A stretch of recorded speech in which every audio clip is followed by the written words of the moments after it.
How do you handle regret over poor, bad past choices? I could probably talk all day about this because I made a lot of really bad choices and just wasn't the best person in past relationships. And I learned so much because of how it really played on my emotions, how it played on my guilt, how it played on just me and how it weighed so heavy where I was like, ooh, I need to course correct, right? So there's a lot of things that I am going to unpack here and talk about that I think is probably so important, especially because if you're just trying to be a better person and you're watching this, you're trying to be a better man or trying to be a better woman, like, some things you just kind of have to unpack and change up and then change the perception that you have of yourself, because in the poor choices we think that we are them, and that's not always the case. So we're going to get into it and talk about 4 or 5 ways or 3 ways. We'll see how many ways I already have noted, and we're going to get into it. But if you don't mind, like, comment, share, subscribe to the channel, because we're going to keep talking about the real stuff that allows us to get better. Now, how do we handle regret over past choices? Number 1, separate the mistake from your identity. This is something that I had to learn because when I made poor choices in relationships in the past, over time, when I was doing them, didn't seem like poor choices. I was like, oh, I'm young, I can do this, it's never going to catch up to me. But when it did catch up to me, I was like, ooh, this is the person who I am. And that really weighed on me because every single day I would think of the women I lied to, the women I cheated on, all of this stuff that I did. And I was like, oh, this is me. And I didn't realize that, oh, okay, in that phase of life, those were poor choices that I made. I wasn't doing that in that moment, right? So I had to separate what I did from who I was, right? And so in doing that, it allowed me to give myself a little bit of grace and a little bit of freedom and look at myself through the lens of, okay, I'm a little bit older, a little bit more mature. Maybe I can forgive myself and maybe I can really learn from this and say, hey, these choices that I want to make in the future are completely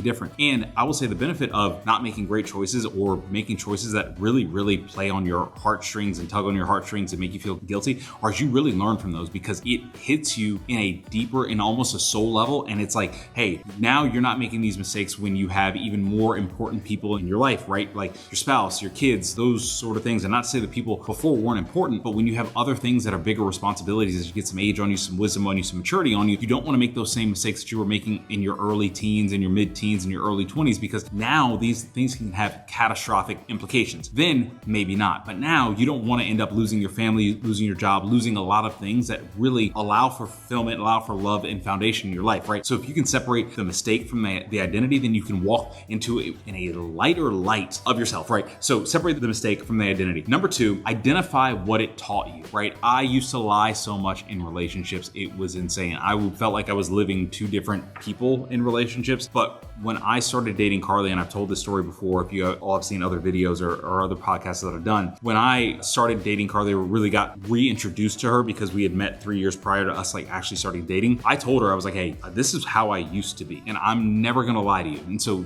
with that being said, some of the truths that I tell you are going to be uncomfortable because I'm not going to sit and lie to you. And so that was great because it allowed me to be free with who I was and also not try to hide things and give her context about who I was if, issues arose or if I, acted a certain way or whatever, just talking to her about like what I was working through, right? And I think this is so helpful because if you identify what it taught you, then what you can do is the people around you, you can give them context to why you are reacting a certain way, why you're responding a certain way, why you look at life a certain way. And it allows them to come into your bubble a little bit more and love you that much more and try to aid in helping you be the man or woman that you want to be, right? If you don't identify what it's taught you and you keep going around the same route, what you're going to do is you're going to lose a lot of good people because you're just consistently making the same mistakes over and over again. For me, the lesson in the teaching was really transparency and honesty, because that was my bugaboo in the past. That's what I regretted so much. I just wasn't transparent. I wasn't honest with people. And in some things, I was like, oh, some people never found out. But it really weighed on me. And I was like, oh, I don't want to be sleeping next to my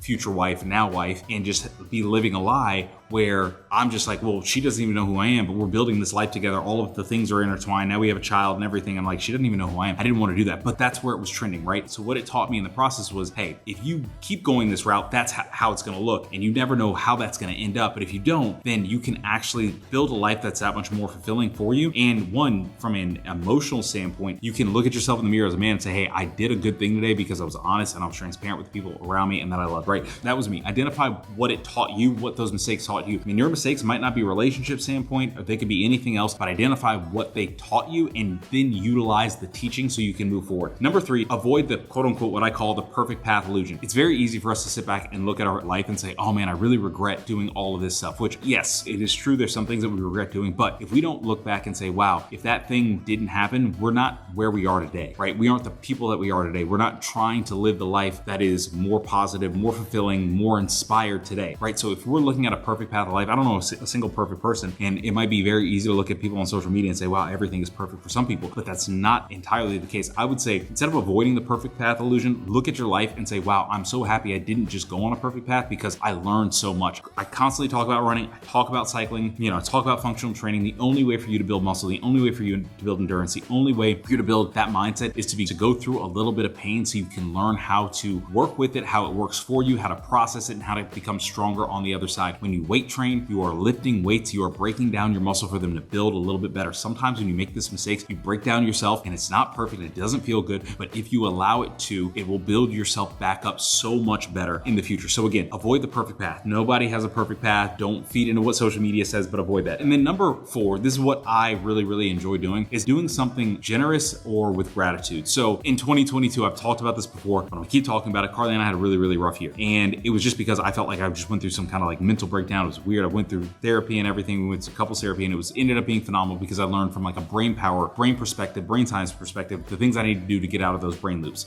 right? So it was super helpful. Now, what we also did was we did weekly date nights, even when things were tough, because for me, I was like, well, I need to get out of just being in my head. So doing something with gratitude, treating, at the time, my girlfriend nice, and going out and doing things and appreciating each other and putting ourselves in a different atmosphere. Those things help as well. So if you get in a loop where you're like, you're really regretting your past, you're really regretting or the things that you've done, put yourself in a light or do something different that allows you to feel good. Do something for somebody else. I'm a very big believer of doing something for somebody else, because when you do, that takes the emphasis off of you and it puts the emphasis on somebody else and helping somebody else. And and it might be selfish, but when you help somebody else, you typically help yourself because you're able to see a different perspective, right? And if you do that with intentionality, it's just going to change the atmosphere. It's going to change how you feel. It's going to change how you walk through life. It's also going to allow you to see a broader scope of things and people and stuff, because at the end of the day, sometimes our problems, or the things that we've done, things that we went through,